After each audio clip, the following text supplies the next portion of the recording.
testing. Your hands have made me and fashioned me. Give me understanding, that I may learn your commandments. Psalm 118, 119, verse 73. We were made in God's image, something that we've been told time and time again since childhood. However, today I wish to remind you of what that really means. And so I ask you all a question. What is God's image? He is holy. He is merciful. He is just. He is loving. He is the epitome of all that is good. We were made in this image. That is the easy part. The difficult part is living in His image. No matter how many self-help books we read or methods we try, the pathway perfect, holy life is that first. Your hands have made me and fashioned me. Give me understanding, that I may learn your commandments.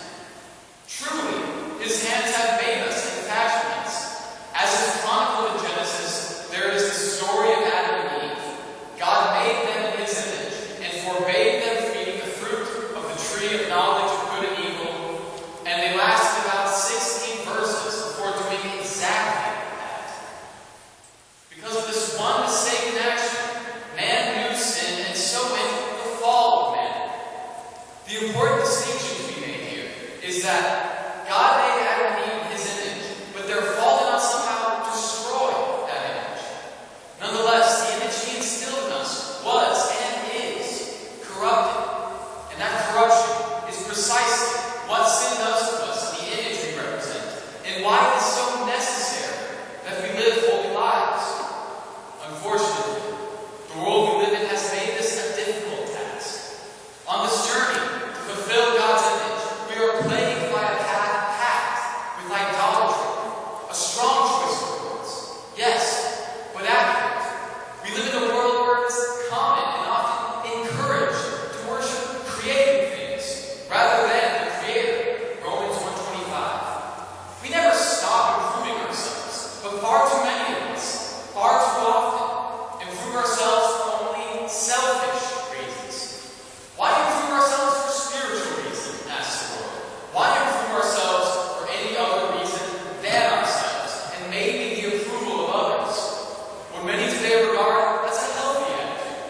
It is quite truly a selfish one, and one that only succeeds in the further distortion of God's image. But in a world where men of all measure, mean, and intention seek to drive us away from the godly path, what must we do?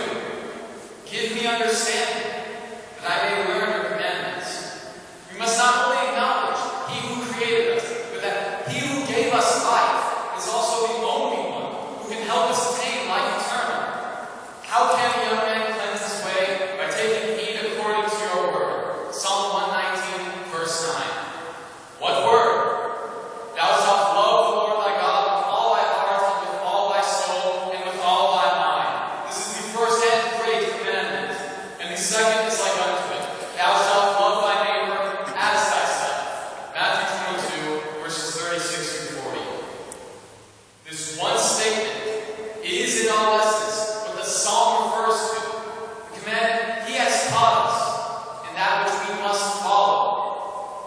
Following it, however, is only part of the task. We acknowledge our Creator and His image, and we know what we must do in His name. But understanding is the one thing we cannot do, not without His intercession. God has already given us His image and His teachings, but now what we must do is pray to Him for that true understanding of His divine law. In doing so, however, we will be held to a higher standard. For those with understanding will be made all the more responsible for any and all sins they commit. But those that are graced with this understanding and make use of it to the fullest will pay witness to a greater glory, to once again live in His image as He had intended since